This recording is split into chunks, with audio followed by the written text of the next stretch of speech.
Il est une grosse pointure de la radio et de la télévision. Exceptionnellement, il a ouvert les portes de son passé, de son parcours et de ses projets. Alain Belibi, comme vous ne l'avez jamais vu ni entendu. C'est la messe du dimanche à la télé. Chaque chaîne a la sienne. Chaque téléspectateur a ses stars. Pourquoi les débats télévisés du dimanche attirent tant? Décryptage dans le Zoom. Savez-vous comment se fabrique un journal télévisé? Caméra embarquée dans les studios de la chaîne Vision 4. Les secrets de la fabrication de son journal. Ce sera dans le Making of. Notre rédaction regarde tout, écoute tout, lit tout. Rendez-vous avec le zapping en fin d'émission. Mais d'abord, le début. 5, 4, 3, 2, 1, ça tourne! Bonjour et bienvenue dans ce numéro de Travelling. Le voyage dans le monde des médias commence tout de suite avec une enquête sur un phénomène devenu familier. Vous avez certainement remarqué que le dimanche dès 11h, l'on assiste à un marathon de débats télévisés. Les analyses les plus pertinentes sur les faits d'actualité peuvent se mêler aux chamailleries les plus violentes. Pourquoi donc cet engouement autour de ces débats télévisés? C'est l'enquête menée par Estelle Niangono et Brice Fotso. Vous m'en voulez personnellement, certainement, parce que vous auriez voulu me ressembler. Vous auriez voulu me ressembler, mais vous n'avez pas le niveau que j'ai. Et c'est le bon Dieu qui l'a voulu ainsi. Coup de gueule. Coup de pied. Ça bouge sur les plateaux de débat. Merci pour cette précision. Les débats du dimanche sont des multiples pôles d'émotions, des lieux de spectacle. Nous, à la CRTV Télé, on n'a pas encore eu à faire face à des écarts de comportement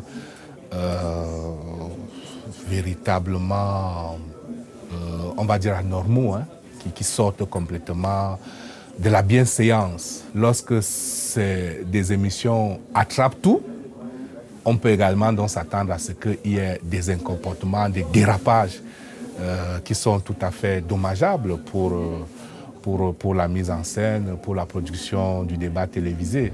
Club d'élite, comme le nom l'indique, on n'invite pas monsieur tout le monde. Hein. À Club d'élite, vous verrez que même les journalistes qui sont invités, ce n'est pas vraiment monsieur tout le monde. On fait appel aux experts. Chaque thématique, on essaie d'avoir les experts les plus importants dans cette thématique-là qui peuvent apporter quelque chose de plus aux téléspectateurs. Notre logique n'est pas d'avoir des débats, comme moi je lis souvent dans les réseaux sociaux, où on dit que ça a été chaud entre tel invité et tel invité. Non, ce n'est pas ça qu'on recherche. On recherche une sorte de conscientisation des masses. Il arrive, et c'est totalement absurde, de voir sur un plateau de débat un présentateur dire à un invité que c'est votre tour de parole. Qu'est-ce que vous dites par rapport à ce que tel autre a dit, etc. Vous imaginez que le débat, si on devait s'en tenir uniquement à cette forme-là, le débat serait considéré comme une sorte d'assemblage des opinions, Et ce qui, de mon point de vue, ne peut pas permettre à un téléspectateur de tirer le meilleur du débat. En une seconde, quand vous distribuez des... Show télévisé ou échange courtois entre experts de renom, les téléspectateurs se font leur opinion. Les questions restent superficielles et on ne creuse pas vraiment le fond des problèmes. Déjà, ça m'informe sur tout ce qui s'est passé en semaine. Vous voyez. Et là, bref, nous sommes au courant de tout ce qui se passe sur notre territoire national. Ça me plaît pas, pourquoi? Parce que c'est des adultes qui le font. Et puis, je me pose la question que, bon, quand les enfants voient ça, est-ce que c'est normal que les vieux entre eux, c'est bagarre, les hommes mieux entre eux, c'est bagarre? Un exemple. Échange d'avis contradictoires entre plusieurs panélistes sur des sujets précis. Les débats du dimanche sont entre 10 et 14 heures, le rendez-vous qui met à nu l'actualité. Les débats du dimanche étaient informés et fait comprendre l'information. Parce que tout au long de la semaine, on aura appris qu'il y a eu ci ou ça. Mais le dimanche, au moins, on faisait appel à des lectures à l'origine des experts, pour aider à comprendre l'information.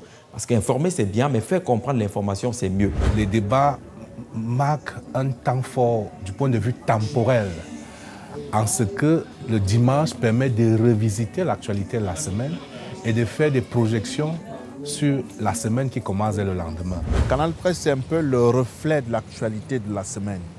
Donc on fait une espèce de random de toute l'actualité qui s'est déroulée en semaine et à travers des invités, des panélistes qui viennent décrypter cette actualité. Voilà la matière politique. À ce jour, il s'agit davantage d'un phénomène de mode qui consiste à capter l'attention des téléspectateurs, mais toujours avec la même procédure. Club d'élite a été créé parce qu'on s'est rendu compte que chaque dimanche, nos concurrents immédiats avaient des programmes qui étaient très suivis à cette heure-là, notamment Canal Presse avec Canal 2, Droit des réponses à STV et puis 7 Hebdo sur STV. Donc on a pensé qu'il était important de créer un programme à cette heure-là, mais qui soit différent des autres. C'est la raison pour laquelle on a choisi pratiquement la même tranche horaire, pratiquement le même format, mais sauf que Club de Lutte commence 30 minutes avant, on commence à 11h et il commence à 11h30 et l'autre à 12h. Est-ce que c'est une concurrence loyale? Est-ce que c'est une concurrence déloyale? Mais je pense que c'est une bonne chose. C'est une bonne chose, pourquoi? Parce que le téléspectateur, lui, se la coule douce parce qu'il est propriétaire de sa télécommande. Et il a le choix. Il a le choix soit de rester sur telle chaîne ou aller sur une autre chaîne. Déjà, il faut éviter le suivisme. Parce que je ne sais pas comment les télévisions travaillent au niveau de leur programme et leur programmation. Il faut éviter le suivisme. Il ne faut pas toujours penser que si tel a réussi à faire d'une tranche pratiquement un prime, comme on le dit, nous aussi, on doit pouvoir s'accrocher. Il faut réfléchir dans le sens, justement, d'avoir sa tranche qui ne soit pas discutable. Au Cameroun, on a encore l'impression que les gens regardent une chaîne de télé du matin au soir. On ne regarde pas la télé de façon continue. On regarde la télévision en fonction des tranches et des programmes. C'est pour cela qu'on a la possibilité de zapper. Du droit à l'économie, en passant par la géopolitique, la communication, les finances, la sociologie et bien d'autres domaines, les panélistes, toujours les mêmes, sont à leur aise. Les débats sont donc cette expression de l'autre dimension de la démocratie, où chacun dit ce qu'il peut dire, ce qu'il doit dire. Est-ce que c'est toujours le propos juste? C'est un autre débat. Est-ce que c'est toujours un propos patriotique? C'est un autre débat. Mais le fait est qu'il faut remplir un vide. Il n'y a pas un seul humain sur Terre qui puisse tout connaître. En revanche, on peut être assez pointu sur plusieurs domaines. Parce que, contrairement à ce qu'on pense aujourd'hui, la plupart des grands érudits, des grands savants dont nous avons appris les œuvres, Voltaire, Newton, tout ce que vous voulez, Descartes, vous avez des gens, Pascal, vous avez des gens qui ont écrit des ouvrages, mais alors retentissants jusqu'aujourd'hui en philosophie, en physique, en mathématiques, en droit. L'éclectisme n'est pas en soi une limite. C'est une critique qu'on nous fait constamment, mais parfois j'ai envie de dire aux gens, essayez de vous mettre à ma place ou à la place d'Aimé Robert quand il était là pendant 2 mois. Vous verrez qu'on n'a pas un panel, j'ai envie de dire, fourni et de haut niveau. Parce que nous, on a pris le pari d'éviter les bagarres sur les plateaux. On a pris le pari de la hauteur dans le traitement des sujets. Généralement, on a des invités loquaces, on a des personnes qui se sentent très à l'aise dans certains sujets, ce qui explique le pourquoi de cela. Et c'est pour cette raison, justement, qu'on peut retrouver sur une semaine ou 2 les mêmes invités. Lorsque nous avons déniché à Scène de Presse il y a quelques années, c'était Dieudonné Somba. Lors de sa première émission de télé, c'était sur la CRTV à Scène de Presse il y a quelques années. Dès le lendemain, tous les confrères de la presse nationale m'ont appelé pour me demander son numéro. Et c'est ainsi qu'il s'est mis à faire le tour des médias. Dans le même temps, vous avez un certain nombre d'acteurs qui ont la connaissance, qui ont l'expertise, qui peuvent apporter à la cité, mais qui font de la rétention de l'expertise. Qu'est-ce que vous voulez? On compose à ceux qui sont disposés à transmettre leur savoir. Presque qui roule, pas vraiment cool. Presque qui coule, me casse les couilles.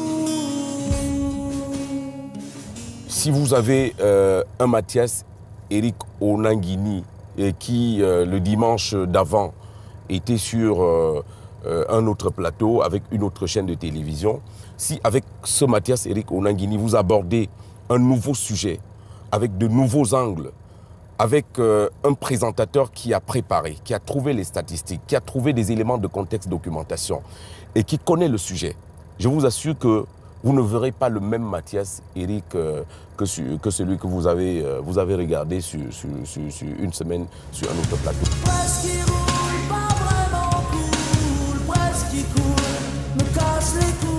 Qu'est-ce qui explique cet engouement pour les débats télévisés du week-end? Daniel Anissenoa, professeur d'université et chercheur en télévision, décrypte le phénomène. Dans le choix des personnes qui viennent au débat, vous avez d'abord la formule du débat. Il y a la formule du face-à-face. Un journaliste singleton interroge un acteur social et il lui fait donc ce qu'on appelle un follow-up. Il lui fait le match, c'est-à-dire lui pose des questions, le traque, etc. Là, quand on regarde l'affaiblissement général des discussions, là, c'est un problème de matière. Pour que vous avez déjà organisé l'émission, vous avez un panel, mais pour que vous ayez un casting, vous puisez le casting dans la société civile. Or, le débat, l'esprit de discussion est une question de caractérisation de la démocratie dans un pays. Quand vous avez trop de personnes qui disent la même chose, qui disent les mêmes motions de soutien, qui disent... Et il n'y a pas possibilité de discuter d'abord avant d'atteindre la résolution. Or, l'émission est un spectacle de discussion. C'est-à-dire, on aimerait d'abord voir les arguments pour, les arguments contre, qui porte les arguments pour et qui porte les arguments contre. C'est la société civile. Les partis politiques, les acteurs des partis politiques ne peuvent pas intervenir dans des émissions de débat parce que vous le savez, le parti politique, lui, il intervient directement dans le sens de la conquête du pouvoir. Donc, il agresse le pouvoir. Il faut agresser les idées, il faut porter l'esprit critique. Donc, ce sont les chercheurs, ce sont les membres de la société civile. Et je m'amuse toujours à voir la détresse des producteurs des émissions de débat, que ce soit en radio ou en télévision, qui supplient parfois quelqu'un en disant « Vraiment, pardon, viens, parce que sinon je n'ai personne pour donner la contradiction. » Je vous fais la confesse, je ne vais pas vous rater. Faisant partie intégrante de l'émulation démocratique d'une nation, les débats du dimanche mettent en évidence la liberté d'expression au Cameroun, mais avec un fort besoin de recadrage. Un débat, c'est aussi une émission de radio, une émission de télévision. Ça veut dire un cadre structuré, organisé en rubriques. Et ce sont ces rubriques qui permettent aux invités, qui permettent aux panélistes, entre guillemets, et aux téléspectateurs de respirer et donc de relancer le débat. Le présentateur, lorsqu'il ne fait pas preuve d'un certain professionnalisme, d'un certain tact pour pouvoir soit recadrer, soit relancer le débat, eh bien très facilement, le débat peut virer au vinaigre. Il faut donc que les directions des programmes et autres réfléchissent et puissent intégrer leurs programmes en fonction de leurs ambitions, pas seulement en fonction d'un quelconque concurrent. C'est un peu ça. On se perd et du coup, naturellement, on regarde une minute ici, une minute là-bas, en cherchant là où c'est plus chaud. Et lorsqu'on cherche là où c'est plus chaud, on s'éloigne de la recherche, de l'expertise ou de l'information. Je crois qu'on devrait pouvoir amener les uns les autres à réfléchir dans ce sens-là. Et ça indique justement que les services ou les directions des programmes ne travaillent pas dans le fond, ne veulent pas créer leur propre tranche, ne veulent pas recruter leurs propres téléspectateurs. On espère aller piquer 2 ou 3 téléspectateurs chez celui qui a du succès. Pourtant, on peut construire avec une autre orientation, un autre choix horaire, également son capital de téléspectateurs et asseoir peut-être même une autorité. Justice, elle est instrumentalisée. Informer l'opinion sur les faits d'actualité est un geste noble, mais le faire dans le respect des valeurs humaines et de l'éthique du journalisme, c'est encore mieux. C'est le programme phare de toutes les chaînes de télévision de l'information au monde. Il est diffusé à des horaires fixes et selon les chaînes, toutes les demi-heures. Vous l'aurez compris, il s'agit du journal. Celui de Vision 4 est l'un des plus regardés au Cameroun et sa production est un travail de longue haleine. Secret de fabrication du journal télévisé de Vision 4, 24 heures d'immersion au cœur de sa rédaction et de sa régie. C'est un reportage exclusif d'Estelle Nyangono et de Brice Fotso.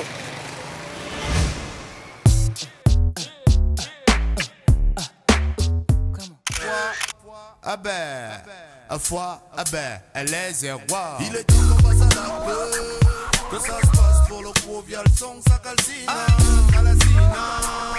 il est temps, man, écoute la BO de ta life.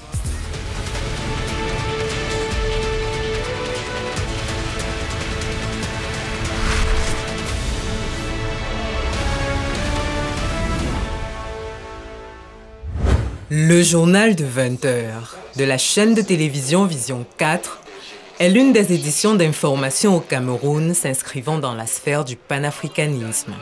Avec environ 1 million de vues par jour, ce journal a pour devise informer, sensibiliser et éduquer. Pour ce faire, sa fabrication est un travail de longue haleine. D'ici là, mesdames et messieurs, passez de magnifiques moments sur votre chaîne de télévision. Bonne soirée, bon week-end.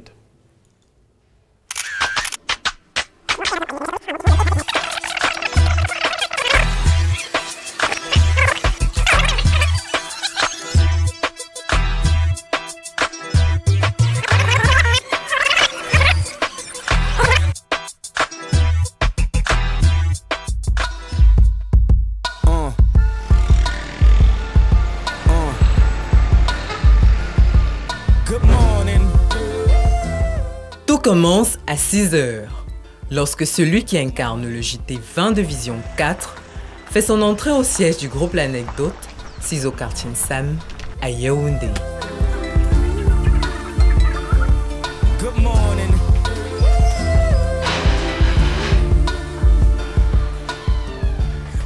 Prenant le pôle de l'actualité via la presse écrite, Jean-Jacques Zé procède en direct au préalable à la revue de la presse des 7 heures, en guise de coup d'envoi d'une journée bien remplie. Après la revue de la presse, il y a une autre revue qui recommence parce qu'on doit reparcourir tous les journaux pour voir quelques sujets d'actualité qui pourraient intéresser ma rédaction, pour revoir et peut-être émettre également quelques critiques parce qu'on est obligé de passer par là. S'ensuit la conférence de rédaction. Le modérateur n'est autre que le présentateur qui revêt également la casquette de rédacteur en chef. Le communiqué de l'organisateur dit bien que c'est de la faute du partenaire aérien. C'est bien précisé dans le communiqué. Je parle de l'organisateur. Ok, c'est bon, c'est bon. C'est bon, c'est bon.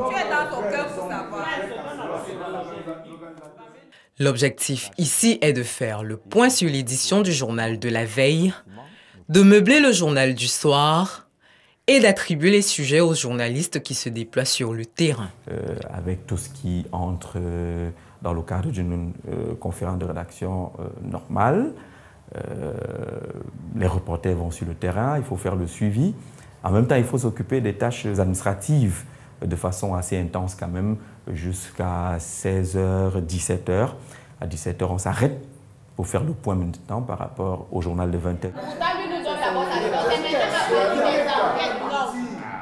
Ok, c'est bon. Ce qu'on fait, c'est on fait la démarche journalistique. Monsieur Tchabak, on fait la démarche du journaliste. Il y a ce qu'on appelle la source.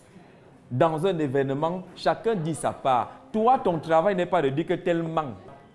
Le téléspectateur n'est pas dupe. Celui qui nous regarde à la télé, là, il sait quand vous mentez. Pourquoi le ciment est toujours aussi cher? Rencontrer et les associations de consommateurs et les consommateurs, afficher les prix à l'écran par marque de ciment. Est-ce que le Camerounais, toi et moi, on peut construire? Et c'est votre équipe qui part avec eux.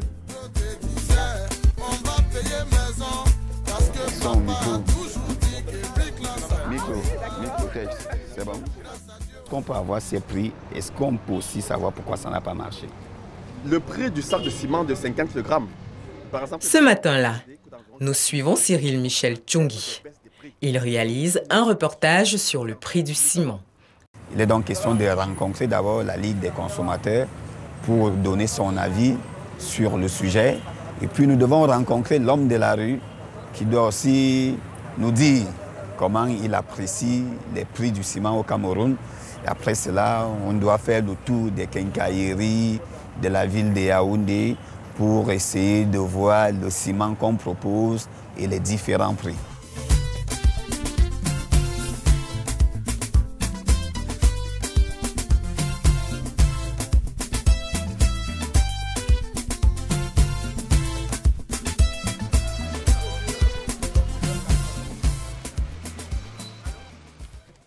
De retour à la rédaction avec les informations collectées, Michel procède à la rédaction de son article, à l'enregistrement de la voix et enfin au montage de son reportage. Je commence par le chapeau, c'est la première partie, il faut commencer par là pour avoir l'idée de ton papier même, parce que c'est à base de ton chapeau que tu vas donc asseoir les idées pour écrire le papier.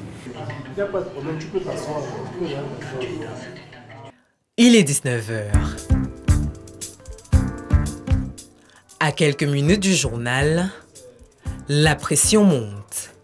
L'atmosphère s'épaissit en salle de montage et en régie. Les va-et-vient du chef d'édition, les lancements de reportages en main se multiplient. Chacun gère le stress comme il peut. Il y a des jours où vous vous retrouvez avec 3 ou 4 éléments près à moins 15 minutes du journal. Là, c'est des moments qu'il ne faut pas vivre. Si le frigo est vide, c'est encore grave. À la limite, il faut faire du réchauffé. Il faut chercher un vox pop qu'on a peut-être conservé ou oublié depuis un certain temps. Dans tous les cas, il faut trouver quelque chose. Ça arrive beaucoup de fois, peut-être parce qu'une machine a lâché ou il y a eu une coupure et le groupe de relais n'a pas démarré à temps.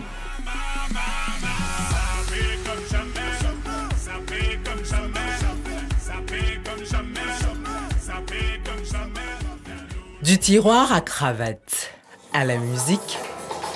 C'est que Dieu me donne, monsieur. Je la joue presque tous les jours. C'est un peu bizarre, mais c'est comme ça. En passant par la mémorisation des lancements des reportages dits chapeaux, tout est mis à contribution pour rester zen. Le stress, il est toujours présent, mais on essaie de l'ignorer. Parce que quand on le met en considération, il peut devenir plutôt dangereux. Donc on fait un maximum d'efforts pour être décontracté. Et on regarde pratiquement les programmes de divertissement à pareille heure pour ne pas ajouter une pression supplémentaire. Le bilan selon le comité d'organisation a été positif. La région du centre, meilleure région dans ces Jeux, a récolté plus de 90 médailles, 65 en or, suivi du sud et du littoral. Mon conducteur. Nous sommes à 15 minutes du journal. À l'heure-ci, là, on va parler à la nation.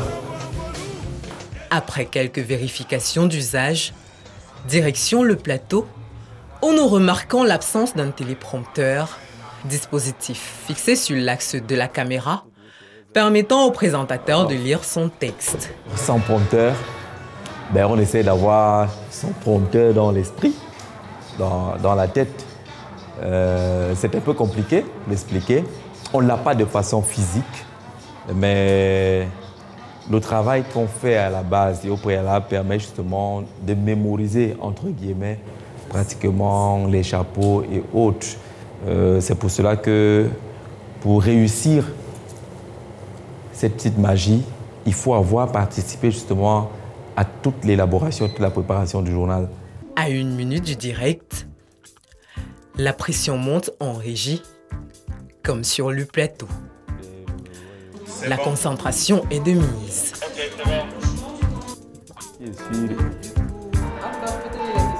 Oh ouais. Oh ouais.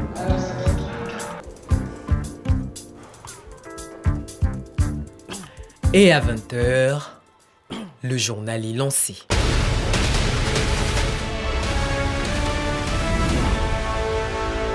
Messieurs, bonsoir. Le temps est le temps de l'information sur la télévision africaine. Bienvenue au journal. À la une de cette édition, une 4e cimenterie pour le Cameroun. mais les coûts restent encore élevés. 4 800, le prix de 50 kg de ciment, malgré les 4. On a travaillé la Sodec. J'ai collé un mur d'image. Dans cette fabrique, par exemple, cet ouvrier à l'œuvre nous informe. Entre deux reportages, le présentateur n'hésite pas à distiller la bonne humeur. 14 millions à aigle de champ. 14 millions à aigle de champ. Là, je veux dire que la cuite, c'est là-bas que le président Paul Biya m'a envoyé.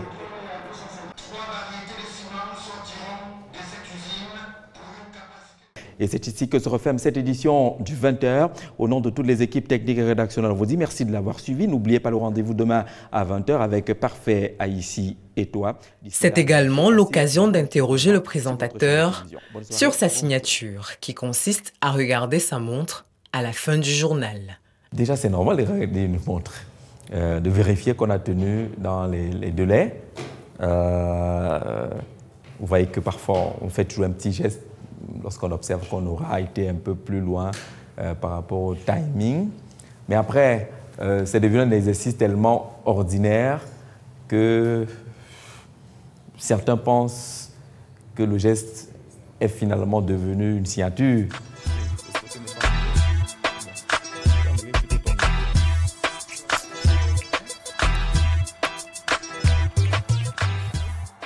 Après 15 heures de préparation pour une édition d'information de 30 minutes sur le petit écran, c'est un présentateur et un journaliste satisfait du travail abattu que nous retrouvons. Ouais, c'est un soulagement, surtout qu'on n'a pas eu de problèmes techniques à proprement parler. Et lorsque ça se passe comme ça, naturellement, on se sent soulagé. On a envie de dire bravo à tous ceux qui ont travaillé, toute la longue chaîne de préparation. On dira merci également parce que on n'a pas eu à connaître des trous de mémoire dans notre système bien compliqué, sans téléprompteur et autres. Ça s'est bien passé, on est content. Ben là, il est 20h33 ou 34. Voilà. Voilà de quoi est fait au quotidien le journal de Vision 4. À bientôt pour un prochain Making of.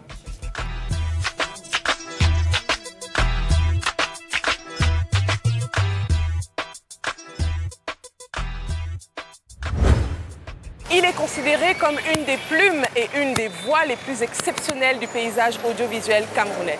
De nature discrète, il a tout de même permis à nos caméras de pénétrer pour la première fois dans son intimité. Une journée avec Alain Bélibi. C'est tout de suite dans le gros plan, signé Alexandra Tuileux, Mireille Thiako, Arnold Dahl et Brice Fotso.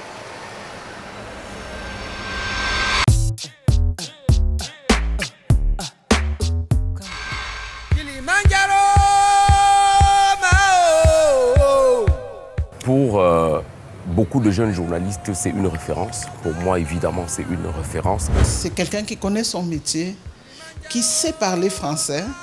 Et c'est en cela que moi, je l'admire. Ce monsieur a été major pratiquement dans toutes les salles de classe où il est passé. C'est un papa assez taciturne. Il ne parle pas beaucoup, mais il est observateur, très, très protecteur aussi. Je crois que c'est le meilleur de sa génération.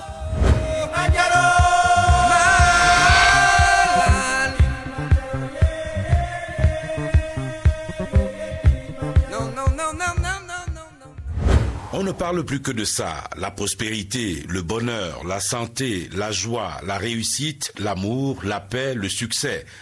Pierre Semengue est l'invité d'actualité hebdo ce soir. Bonsoir Général. 58 ans et il a encore la pêche.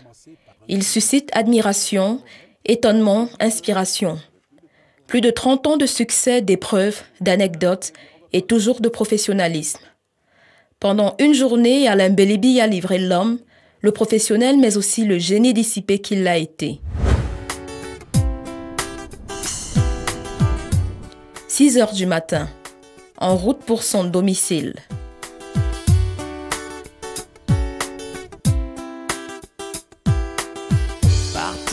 Tout commence ici, dans sa résidence du quartier Mimboman à Yaoundé.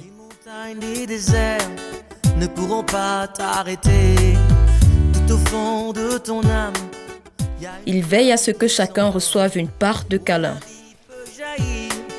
Comme une étincelle de joie, le soleil viendra, qu'importe le temps quand tu crois, la vie t'appartient.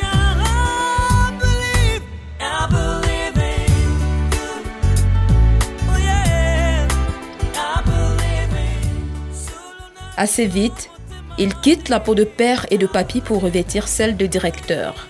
Direction le poste national de la CRTV.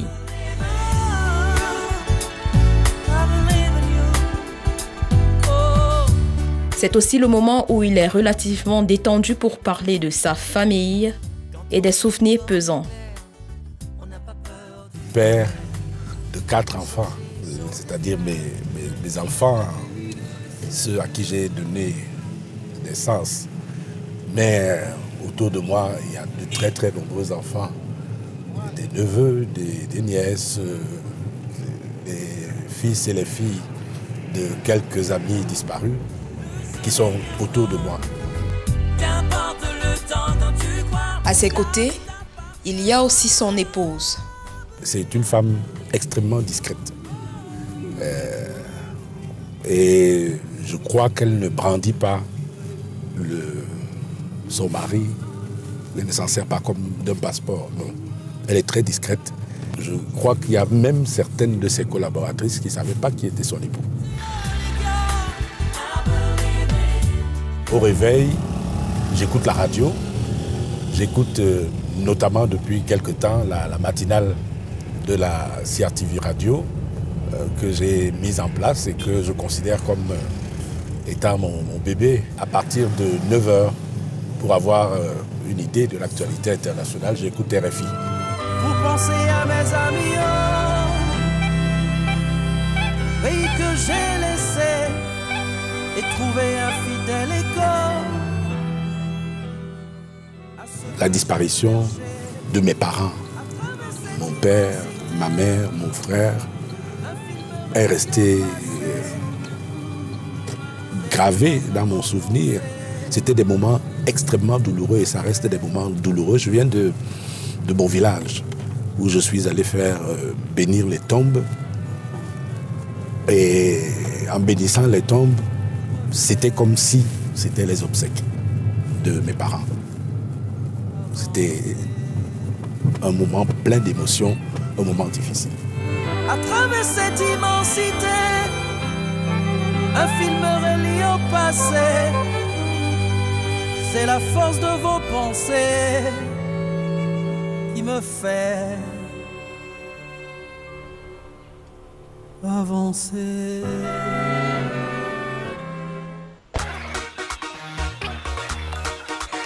Je suis chez toi. Je vais vous recevoir maintenant. Vous êtes très pressé. Tu as décidé que je suis très pressé. Muni de son sourire désarmant, Alain Belibi commence par faire le tour de quelques bureaux.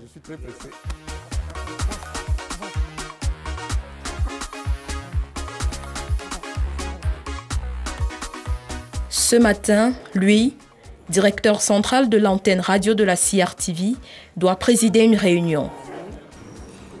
Le coordonnateur technique de cette équipe, c'est M. Chia. Parti pour durer 10 minutes, la réunion prendra finalement 1 heure. Une fois sorti, Alain Belibi devra encore régler quelques rendez-vous au bureau.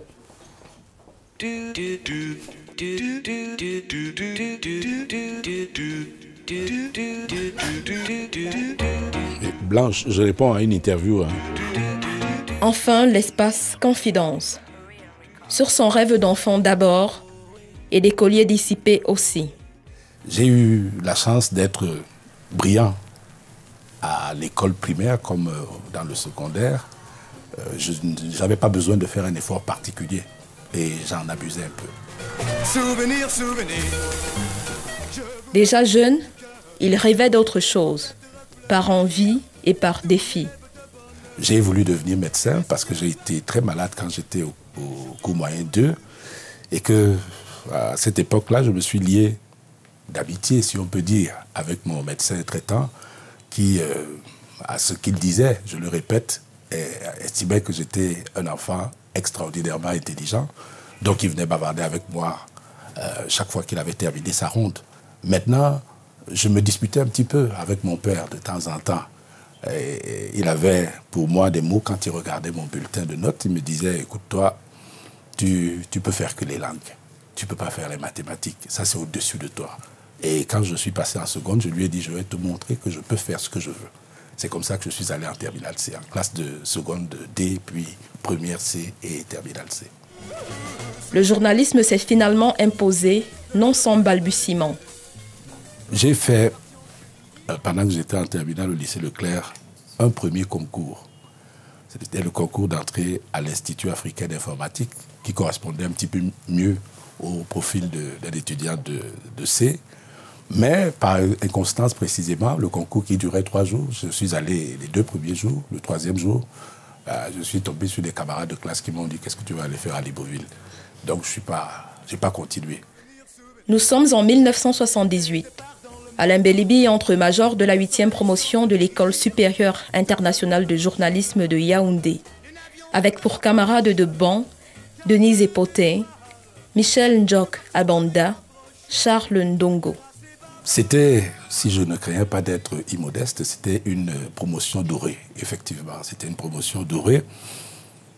Je crois que pour atteindre le niveau que cette promotion a eu, il faut parler un petit peu de la sélection à l'entrée à l'école. La sélection était sans complaisance.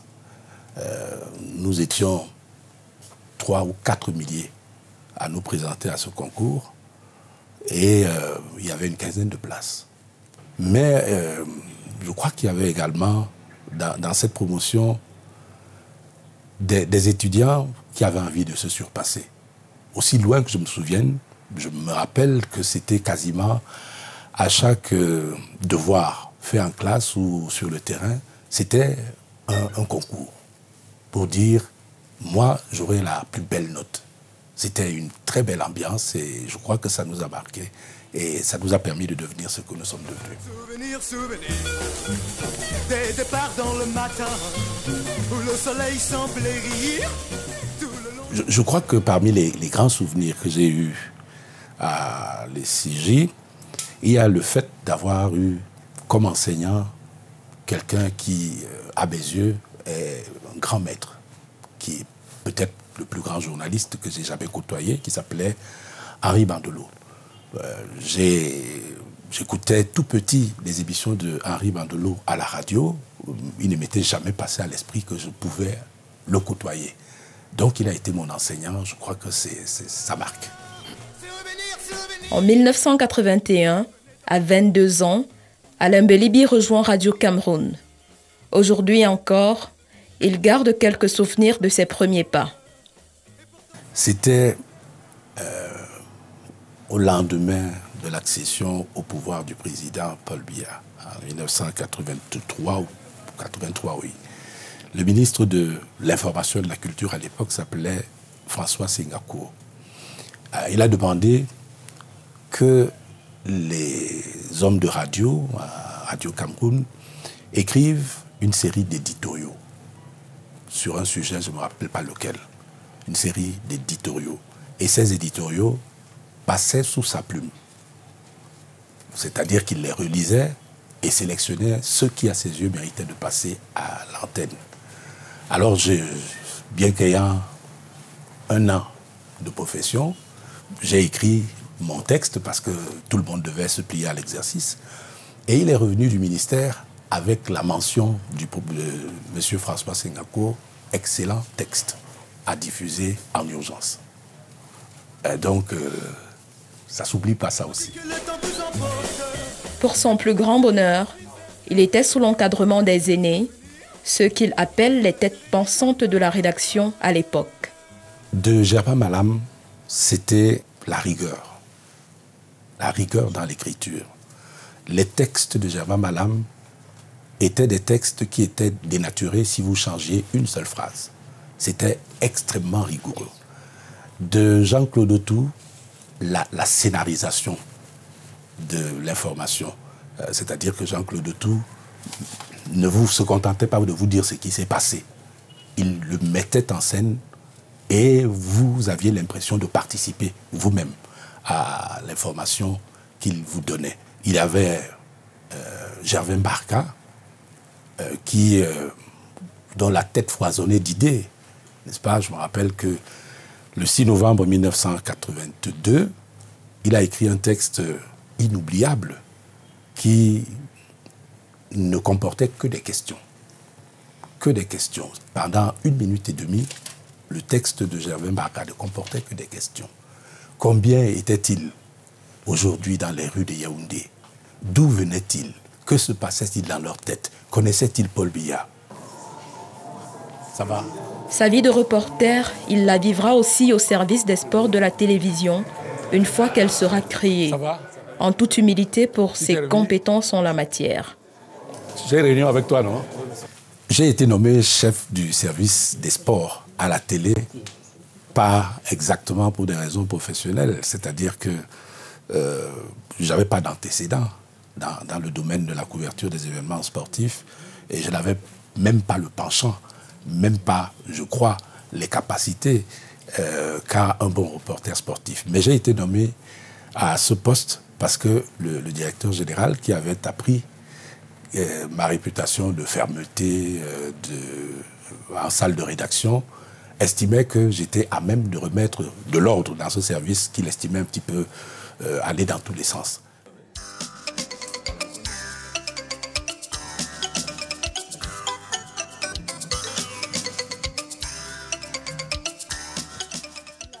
Et peu à peu, il gravit les échelons des rédactions télé et radio de la CRTV, au point de se voir confier la présentation du journal parlé. Vous arriviez à la rédaction, on vous maltraitait un peu au tout début, le bisoutage. Vous n'aviez pas accès à la salle de rédaction, vous deviez découper les dépêches. Et puis un jour, on vous permettait d'accéder à la salle de rédaction, puis d'écrire une brève qu'on ne lisait pas. Et ça durait quelques mois. Et vous aviez enfin la possibilité d'écrire une brève qu'on lisait. Puis vous aviez la possibilité de participer au journal parlé et enfin de le présenter. Je ne me laissais pas intimider. J'avais une confiance folle en moi-même, complètement folle, parce que ce que je pensais de moi n'était pas tout à fait l'image que je donnais. Mais j'avais vraiment confiance en moi et quand j'allais à l'antenne, j'avais le trac comme tout le monde pendant les 5 ou 10 premières secondes et puis après, tout allait bien. Quant à sa recette pour se faire distinguer? D'abord, j'avais l'ambition d'écrire des titres qui ne soient pas anodins. Écrire des titres, comme pour reparler de Jean-Claude Autou, scénariser l'information dans les titres. Et puis, il y a Actualité Hebdo.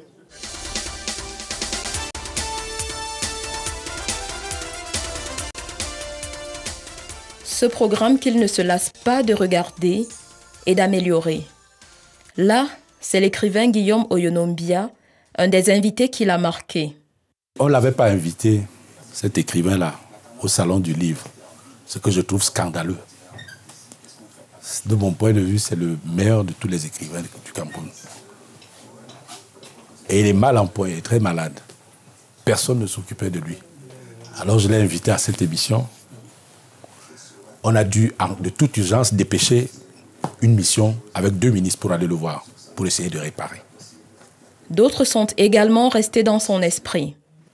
Mactar Sylla a été tellement impressionné par cette interview, cette émission, qu'il a décidé lui-même, sans que j'ai eu besoin de le lui demander, de me dédicacer son ouvrage en direct sur le plateau en lisant ce qu'il écrivait. C'était très joli. Après tant d'années, il reste attaché aux fondamentaux de la profession. Une interview, ça se prépare. Ça se prépare. Vous devez, à l'extrême limite, connaître déjà les réponses qu'on va vous donner. Vous devez être attentif à ce qui se dit devant vous pour pouvoir relancer ou rebondir sur quelque chose. Signe des temps, Alain Bélibi. À la radio, comment ne pas évoquer la chronique Signe des temps, sa marque, son empreinte. Une chronique des Signes des temps Il faut d'abord dire qu'elle naît de rien. Elle naît d'un passage dans la rue, d'une attitude qu'on remarque. Elle naît d'une conversation que j'ai avec vous. Elle naît d'un fait d'actualité. Je voudrais vous faire dire 2 ou 3 mots sur vous-même. Présentateur, chroniqueur, manager, Alain Belibi confesse son envie de ne pas quitter le terrain. On vit de ça. On vit de ça. J'étais, il n'y a pas très longtemps, en Chine, à une cérémonie de réception des Obi-Wan de la CRTV. C'était un reportage, j'ai failli dire basique, mais classique en tout cas. N'est-ce pas? C'était un reportage classique. Un journaliste ne vaut que par la restitution de ce qu'il a vu et entendu. Donc le reportage, si vous ne le faites pas, vous tournez la page. Pour ses confrères, Alain Belibi espère un esprit différent, une pratique améliorée. Il y a une tendance néfaste à l'autosatisfaction. Le problème chez nous, c'est que nous sommes une république de chats. Tout le monde naît avec une moustache. Ça veut dire que vous commencez le métier aujourd'hui, demain vous avez le sentiment d'être le meilleur. Et forcément, quand on roule les mécaniques, quand on a la grosse tête, ça donne des résultats qui ne sont pas toujours réjouissants. Toutefois, il ne cache pas ceux qui l'impressionnent encore. Je citerai probablement en premier lieu Patrice Etou-Dimbala, une de mes collaboratrices, qui s'appelle Cheta Bilé, qui est quelqu'un qui a beaucoup d'avenir et qui en plus a une qualité rarissime pour ceux qui ont du talent. C'est-à-dire avoir du talent et être travailleur, c'est rare de trouver ça. En général, ceux qui ont du talent s'en contentent. Cheta Bilé allie les deux. Et quelle vie espère-t-il après le journalisme? J'ai entendu depuis quelque temps une très belle phrase de quelqu'un d'infiniment plus célèbre qui disait « La terre ne ment pas ». Et je crois fermement que la terre ne ment pas.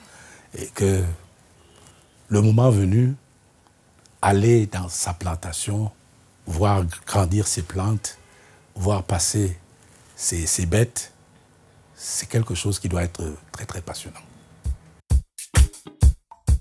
Mesdames, Messieurs, c'était Travelling, que nous allons vous remercier d'avoir écouté et regardé jusqu'au bout. Travelling qui recevait aujourd'hui un illustre inconnu, Alain Belibi. Merci.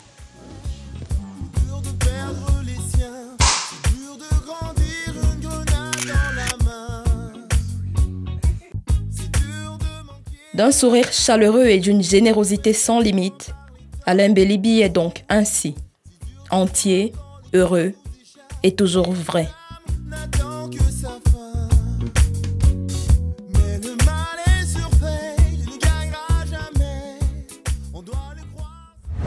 La mère, c'est combien les citrons? 100 par 200 et 500. Ok, merci, je reviens te prendre un paquet. Pour vous, la rédaction, pardon, merci, a écouté la radio, regardé la télé, merci beaucoup. Tout de suite, quelques morceaux choisis, c'est le zapping.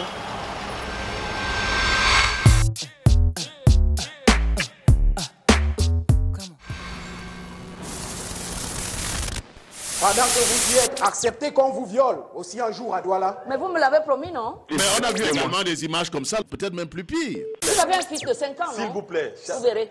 Vous voulez vous attaquer à mon fils, madame? S'il vous plaît, et vous vous attaquez aux enfants des autres. Les éditions Sonima avec Catino. La femme du peu. Nous parlons de la servante. Pourquoi c'est au travers de là où le Seigneur m'a pris? C'est là où je vais rentrer pour annoncer la bonne nouvelle. Arrêtons de rejeter le reste. Nous sommes tous des frères et sœurs. Alléluia.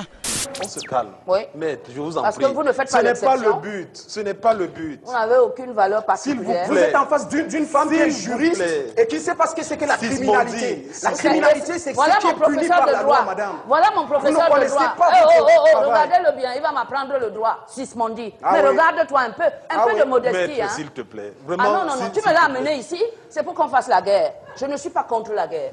Mais je sais faire la paix. Asseyez-vous et faites-le. Asseyez-vous. Tu ne me donnes aucun ordre. Votre nom? Mopao Mokundi le maximum. MM. Frontière Aliwa. Mokolo Bilanga.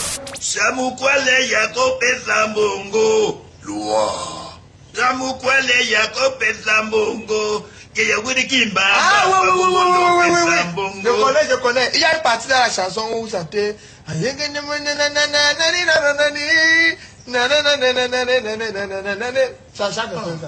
Même en prison, même derrière les barreaux, on peut chanter pour le plaisir de... Chante! Ah, chante! Mogolo mosusu movana mituna ye moko. Soki mote manganga mwe sukala ya mbwe ya kamba. Ilinganga mumiezi kaka le moko. Eso tunga kitita moleki yango komolongesa ne mama.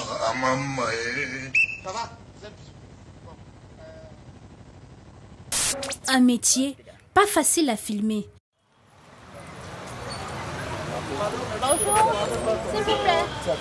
S'il vous plaît. Tu nous filmes pourquoi? Ouais, excusez-nous. Non, on ne peut pas les caméras ici là. Non. Hop, les rails de travelling s'arrêtent ici. C'est avec plaisir, nous l'espérons, que vous avez été des nôtres. La télé continue. Restez scotchés.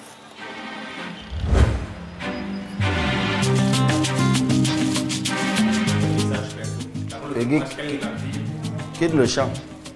Pourquoi tu as levé ça? Pourquoi? Donnez la fille. Ils t'ont dit qu'ils sont venus. On est précis. Il y a encore combien de papiers pour montage? Je vais laisser ça là. Oui, Massino.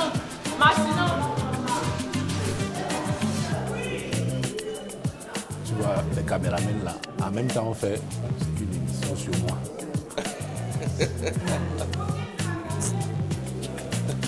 Ma vie est compliquée.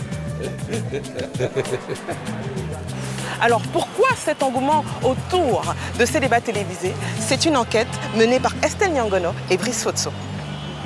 J'ai oublié fait l'actualité là. Oh, mais bon, ça va. La télé continue, restez scotchés.